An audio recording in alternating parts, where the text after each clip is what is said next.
Graça e paz, irmãos. Glória a Deus por mais um dia. Abra, por favor, a sua Bíblia lá em 1 Pedro 5, versículo 10. Vou estar lendo até o versículo 12.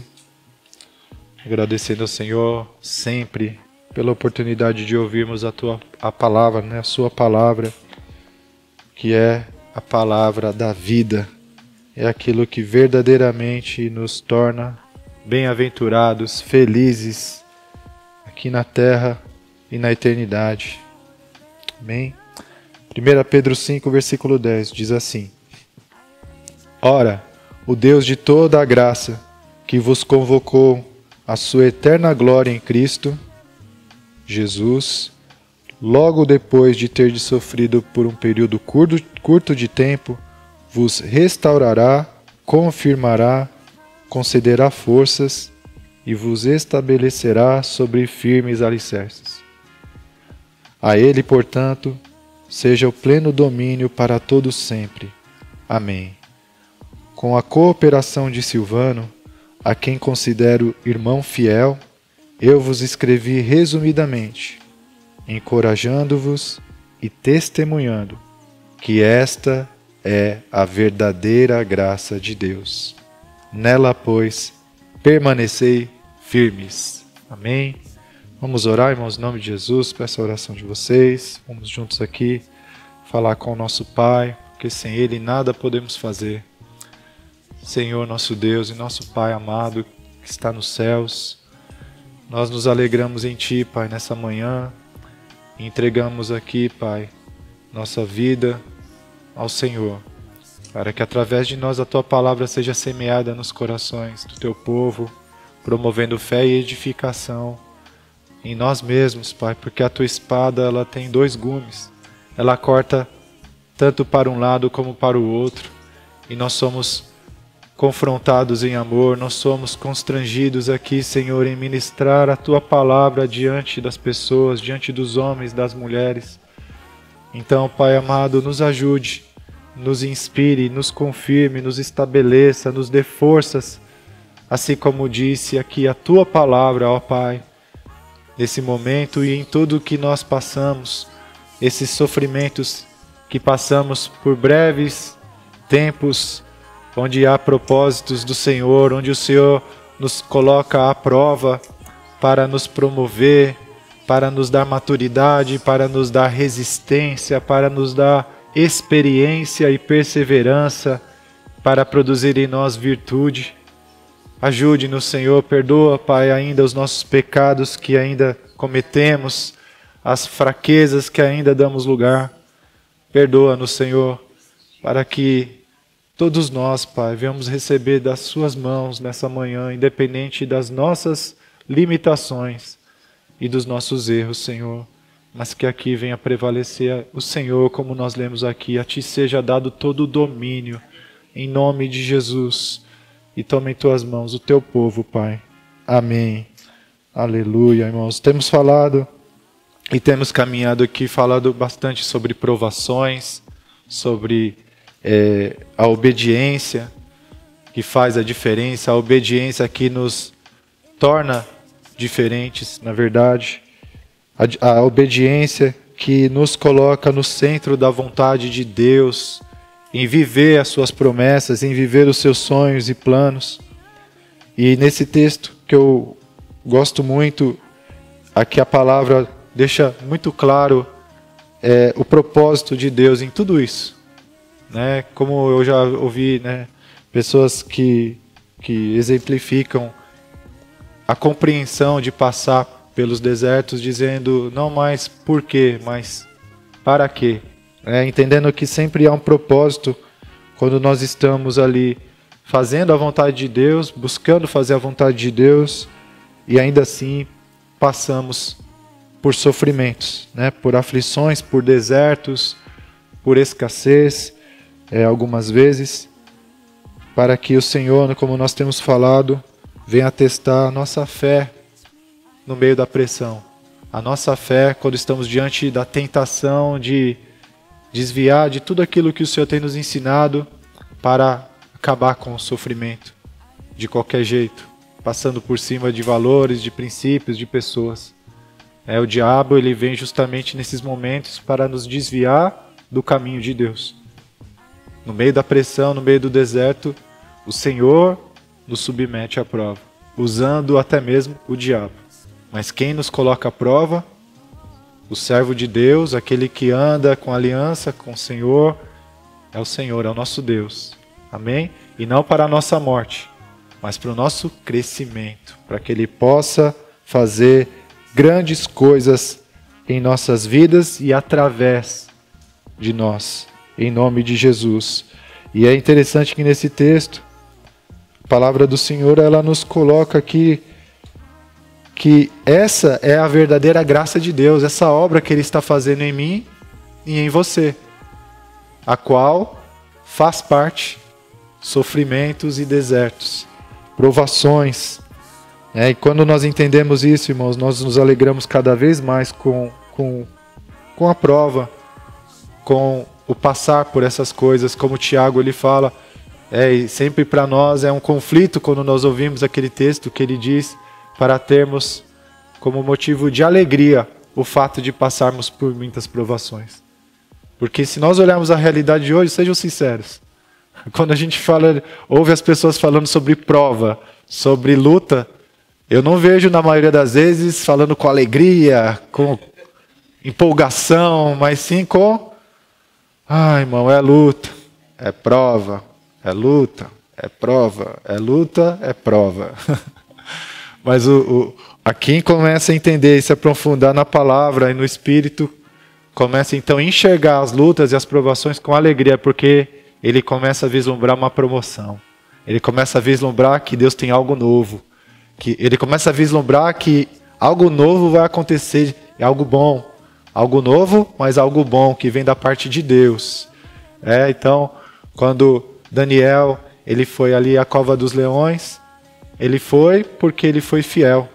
Ele não desobedeceu a palavra de Deus no meio da pressão de um decreto que estava ali contra ele, que não podia orar a nenhum Deus, a não ser se prostrar diante do rei. Não podia orar, mas para obedecer a palavra de Deus, ele foi lançado numa cova de leões. Então imagina que ele não negociou seus valores. Mesmo em meio à pressão, ele continuou sendo fiel. E o que aconteceu após a fidelidade e a prova que ele passou e que ele foi aprovado na sua fidelidade? Ele foi promovido. Ele foi colocado em lugares mais altos. Ele foi honrado pelo mesmo rei que havia feito o decreto. E aqueles que se levantaram contra ele, que tramaram contra ele, ele não precisou fazer nada contra. Ele não precisou levantar a mão contra nenhum deles. Mas foi Deus que cuidou de tudo. Amém? Então essa é a verdadeira graça de Deus, nós entendermos o processo ao qual o Senhor nos submete a fim de nos dar crescimento, como nós lemos aqui, a fim de nos confirmar, restaurar, conceder forças e nos estabelecer sobre firmes alicerces. Eu vou falar aqui, vocês vão entender, em nome de Jesus.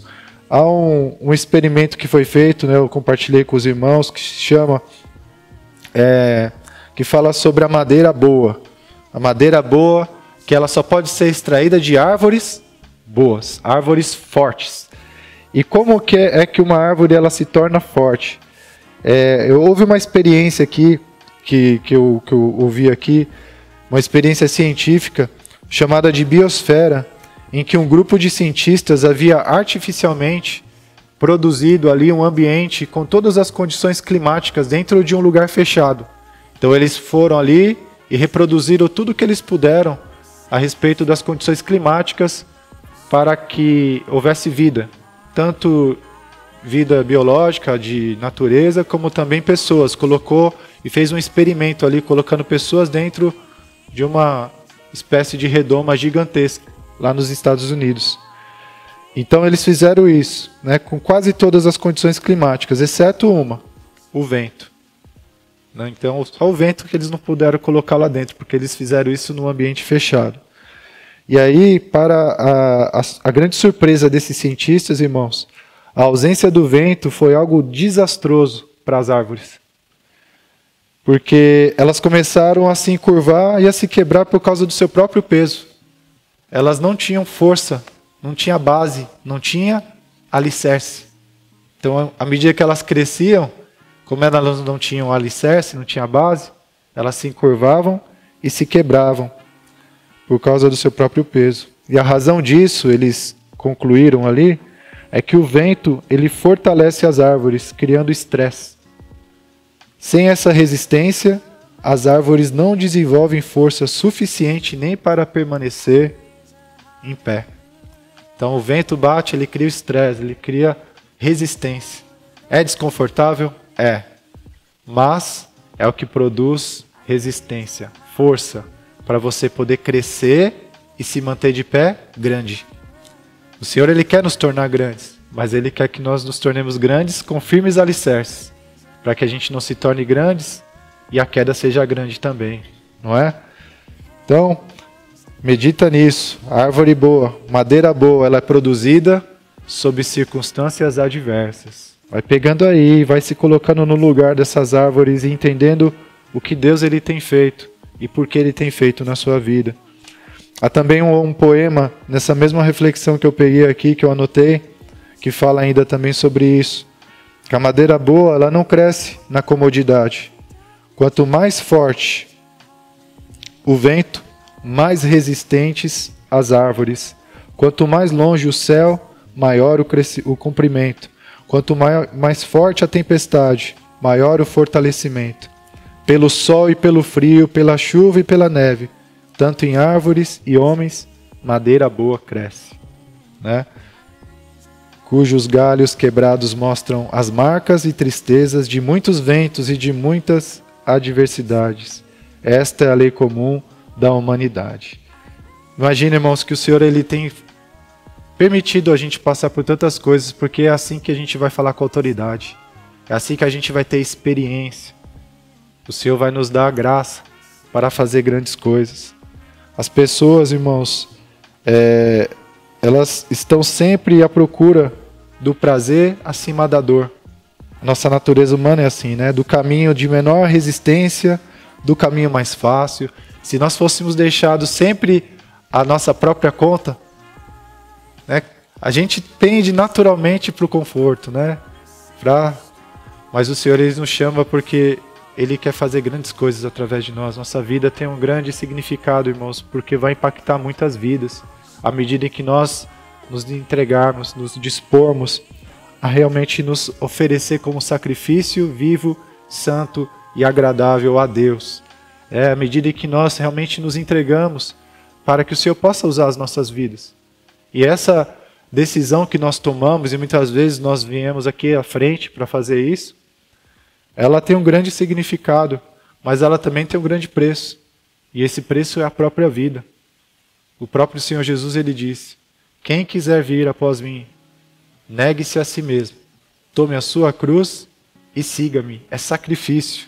O amor custa caro, mas o amor tem a maior recompensa de todas. Nada recompensa mais a vida de uma pessoa do que o amor. Amém? Imagina que se você acha que seria eficaz, que você tivesse, né, que um exército que te representasse tivesse os seus soldados treinados em um resort de 5 estrelas. Vocês conseguem imaginar? Um exército que representa uma nação sendo treinado em um resort? Com os soldados lá comendo o dia inteiro, só engordando, tomando sol. Vocês acham que esse exército ia ter algum êxito? Ou vocês acham que seria confiável um especialista se ele nunca houvesse passado por um teste de conhecimento? Você confiaria num especialista ir na sua casa ali arrumar a sua máquina de lavar, se ele nunca tivesse aprendido nada a respeito? Você ia deixar ele colocar a mão ali, Neide, na sua cozinha, no seu fogão? Quão confiável seria esse homem? Quanto tempo você acha que um boxeador duraria no ringue se o seu treinamento consistisse em luta de travesseiro? A gente acha engraçado, irmãos, mas tenta entrar no profundo disso. Às vezes a gente está vivendo coisas que o Senhor está nos submetendo a coisas grandiosas, porque Ele está nos levando a lutas grandes também, mas para vencer. Por isso que nós somos treinados, porque o Senhor está nos levando para lutas onde nós seremos vencedores com Ele, em nome de Jesus. Então, eu estava orando agora, como é uma bênção para nós, irmãos, o fato de nós podermos autoexaminar e nos julgar a nós mesmos, para que o mundo não nos julgue. Quão maravilhoso é ouvir a palavra e ser confrontado com o Senhor, na intimidade, no silêncio, na quietude, onde ninguém está vendo, onde você pode ali ter a oportunidade de reconhecer os seus próprios erros na presença de Deus e querer mudar de fato.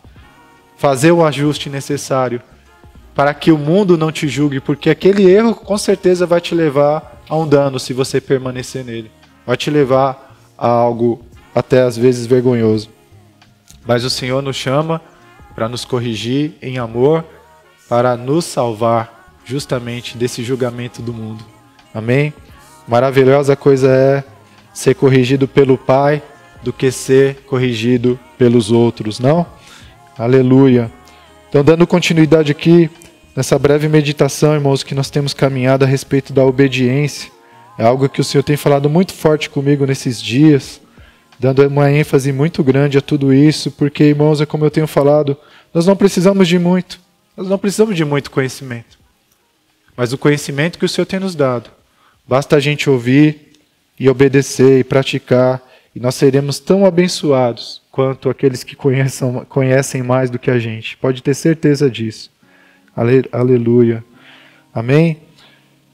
Efésios capítulo 5, versículos 1 e 2 diz: Portanto, sede imitadores de Deus como filhos amados, e andai em amor como Cristo, que também nos amou e se entregou por nós a Deus como oferta e sacrifício, com aroma suave.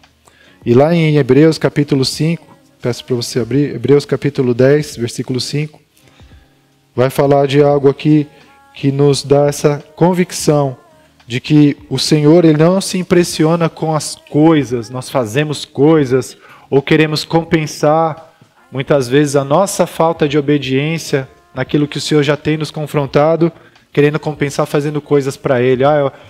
Senhor, eu não fiz isso que o Senhor me pediu para fazer, mas olha, eu vou fazer isso, outro, achando que a gente vai compensar. Mas o Senhor, Ele diz o que na sua palavra?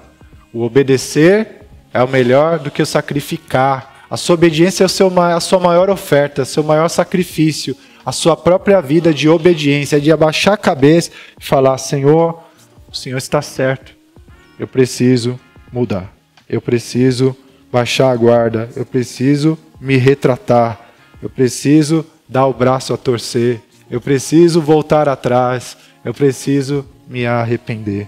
Hebreus capítulo 10, versículo 5, fala sobre aqui um bastidor do céu, antes de Jesus vir à terra. E aqui a Bíblia vai falar exatamente sobre isso, sobre os holocaustos, as ofertas que os homens eles insistem em dar a Deus, como que achando que vai compensar a desobediência e o pecado que eles querem continuar praticando, mas por outro lado, eu oferto. Por outro lado, eu vou trazer o dízimo. Por outro lado, eu vou fazer coisas, eu vou ensaiar, eu vou cantar louvor aqui para o Senhor, eu vou tocar o violão, eu vou tocar bateria. Mas quando sai daqui para fora, não se importa com o pecado. Não se importa em mudar de vida, em obedecer a palavra de Deus.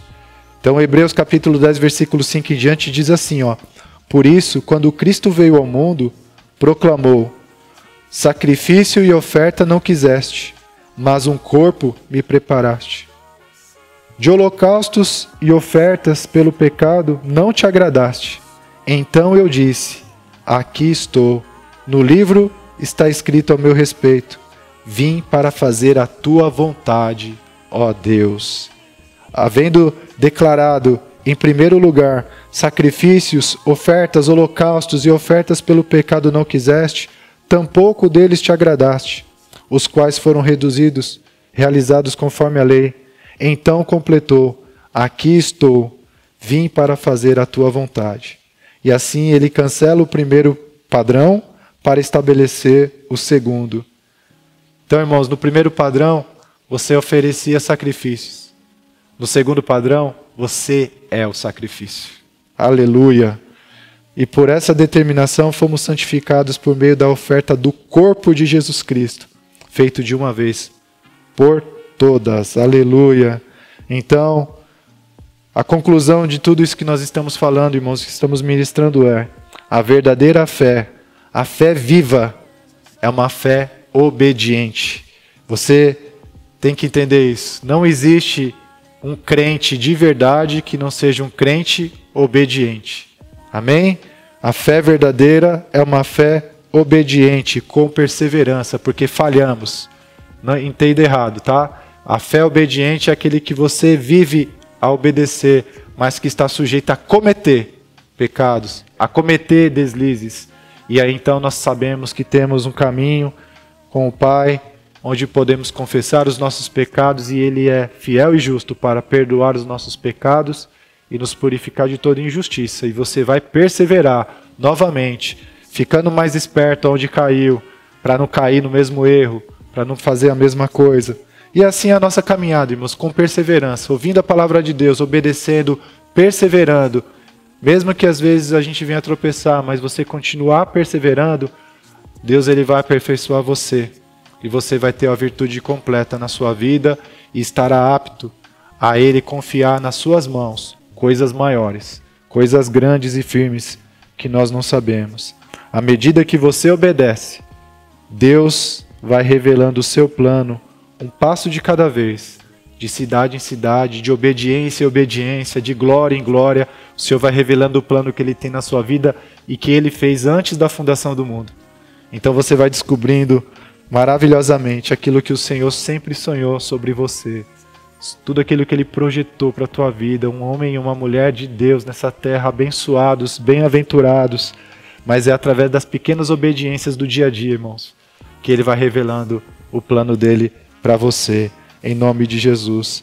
Hebreus 5, estou terminando, um pouquinho antes ali no versículo 7, diz: durante seus dias de vida na terra, Jesus ofereceu orações e súplicas, em clamor e com lágrimas, àquele que o podia salvar da morte, tendo sido ouvido por causa da sua reverente submissão.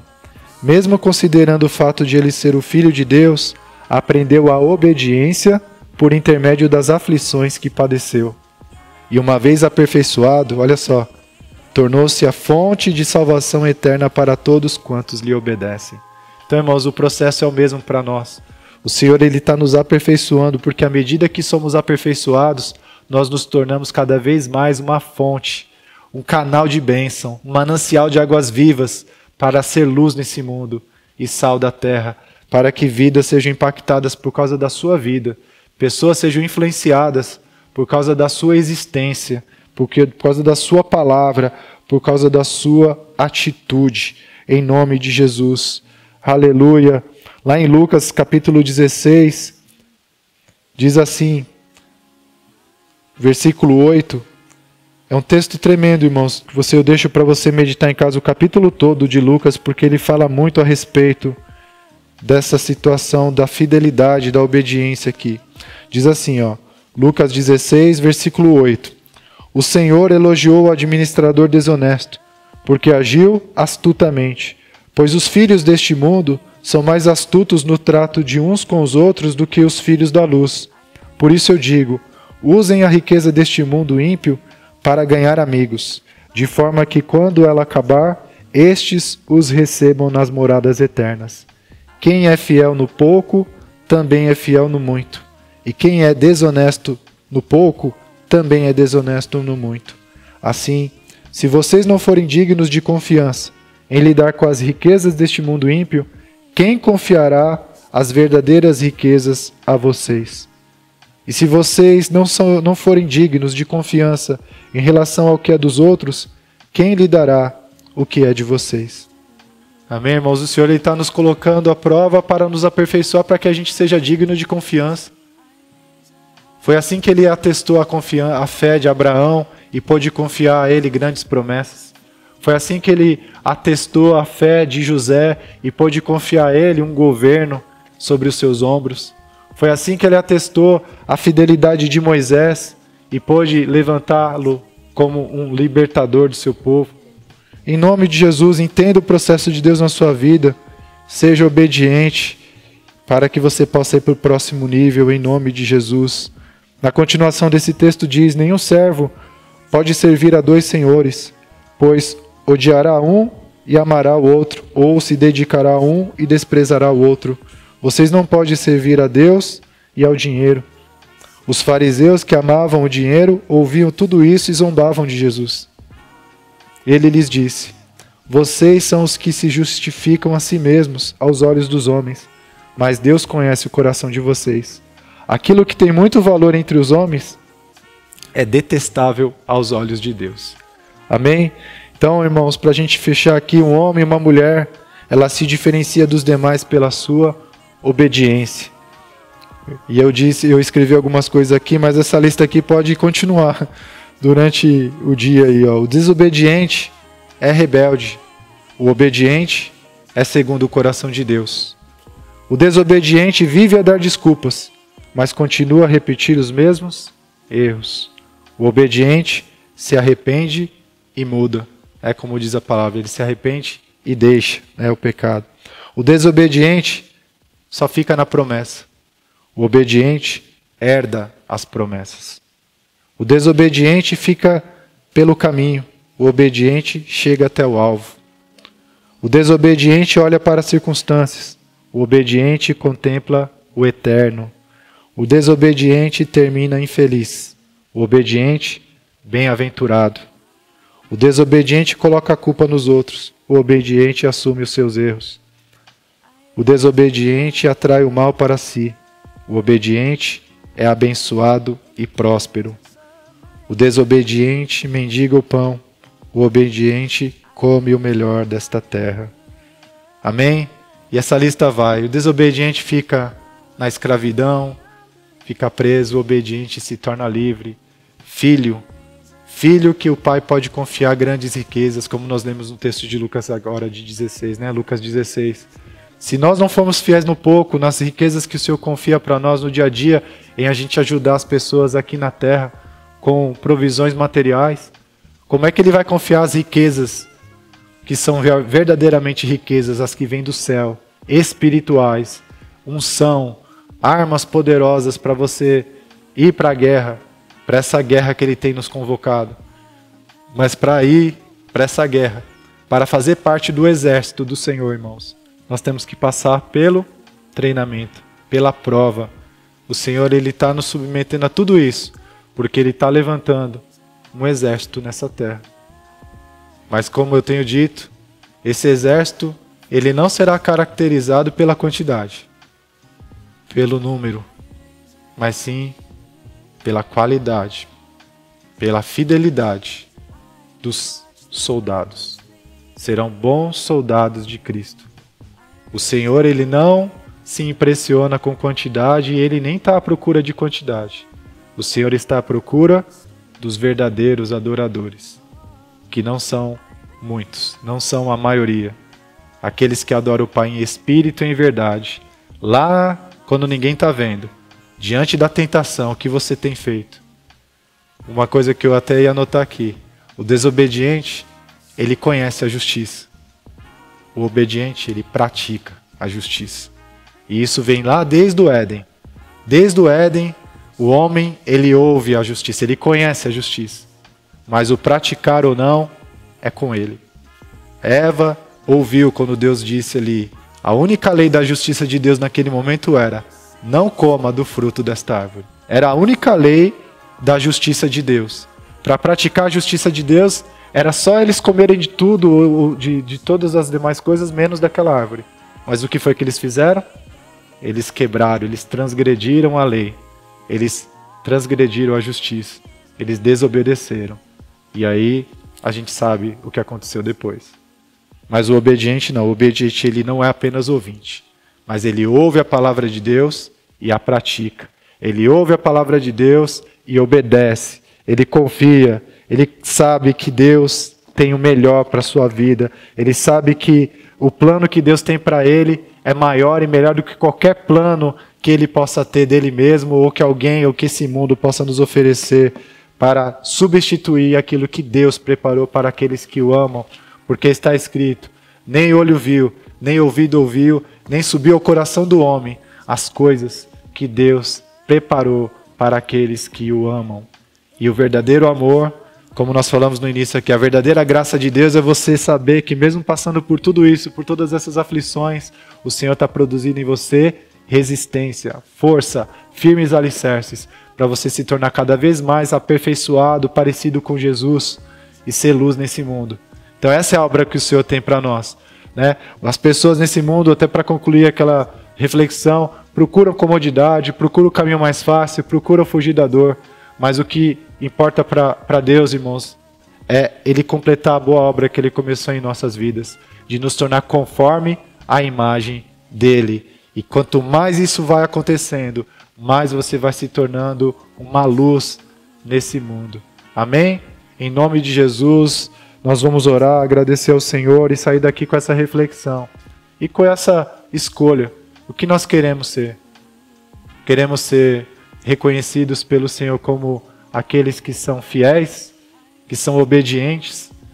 Naquele texto que eu li de Pedro, eu vi ali uma referência ao fiel irmão Silvano. Olha a palavra, ao fiel irmão. Se você tentar enumerar os nomes que você vai encontrar ali na igreja primitiva, não são muitos. Você não vai encher nenhum caderno de nomes dos irmãos fiéis, que estavam ali, pau para toda a obra, que foram realmente levantados e escolhidos pelo Senhor para fazer parte do exército dele naquela época. E da mesma maneira, irmãos, é agora. O Senhor está levantando um exército nos 4 cantos dessa terra. Mas esse exército não vai ser caracterizado pelo seu grande número, mas sim pela qualidade dos soldados que vão estar nesse exército. E sabe qual é a qualidade? Não é o perfeito, não é o cheio de conhecimento, mas é o cheio de pureza, que pratica a palavra de Deus, que obedece a Deus, independente se está num púlpito, independente se está numa calçada onde ninguém que ele conhece esteja vendo ele. Porque o compromisso desse soldado é com o seu comandante. E o seu comandante, sua cabeça, é Cristo. A Ele seja toda a glória. Aleluia. Vamos orar. Pai, graças te damos, Senhor, pela Tua palavra, por esse tempo precioso que estivemos aqui, pela oportunidade de ouvir e de refletir nessas coisas. E de entender, Pai, que tudo que passamos, as aflições, por um pouco de tempo, como diz a Tua palavra, momentaneamente produz em nós essa resistência, perseverança, experiência, para que o Senhor produza em nós uma virtude completa, para que a perseverança tenha a ação completa e a virtude esteja em nós, para sermos um manancial de bênçãos, de águas vivas, por onde nós passarmos, levar ali o Teu reino, a Tua presença, a Tua glória, a fim de libertar os cativos, curar os enfermos, purificar, Pai amado, os pecadores, os leprosos, ressuscitar os mortos, pois para isso o Senhor tem nos levantado e tem feito uma obra em nós. Aleluia! Nós cremos nessas promessas, Senhor, que o Senhor tem nos separado para servir ao Senhor e ser uma bênção, para ajudar as pessoas a Te encontrarem. Pai amado, a encontrarem o caminho da salvação que está em Cristo, através de nós que somos os Seus discípulos, que somos os ramos enxertados na videira verdadeira. E assim, Pai, confiando em Ti, nós nos entregamos, Pai amado, entregamos a nossa vida como uma oferta, para que ela seja, sim, Pai amado, provada, treinada, capacitada, porque nós queremos fazer parte do Teu exército. Nós queremos, Pai amado, sermos bons soldados de Cristo nessa batalha contra o mal que reina nessa terra, para resgatar vidas, para libertá-los das mãos do inimigo, para que eles venham para a casa do Pai e também façam parte, Senhor, desta grande mesa que o Senhor tem preparado para os Seus filhos e filhas. Em nome de Jesus, Senhor, nós Te agradecemos, ó Pai, por termos a oportunidade de aprendermos tudo isso, sem ter que passar, ó Pai, pelas consequências de uma vida desobediente e rebelde, que sempre chega a um resultado terrível. Pai amado, em nome de Jesus, nós queremos viver as tuas promessas. Nós queremos estar nesse grupo daqueles que obedecem, daqueles que vivem as promessas, daqueles que fazem proezas em teu nome, daqueles que não se vendem por conta dos valores desse mundo, que para muitos tem muito valor, mas para o Senhor são coisas detestáveis. Nós não queremos nos apegar, Pai, a dinheiro, a poderes desse mundo. Nós queremos ser livres para viver simplesmente, Pai, tudo aquilo que o Senhor sonhou para nós. Nos ajuda, Pai, nas nossas fraquezas. Nos levanta, nos leva ao arrependimento, nos conceda força, ó Pai, para nos levantar novamente e praticar a Tua palavra, como é a Tua vontade, e seguindo o exemplo do nosso Senhor e Salvador, Jesus Cristo, Pai. Em nome dele que nós oramos e te agradecemos. Amém. Glória a Deus, irmãos. Vão na paz, em nome de Jesus. Amém.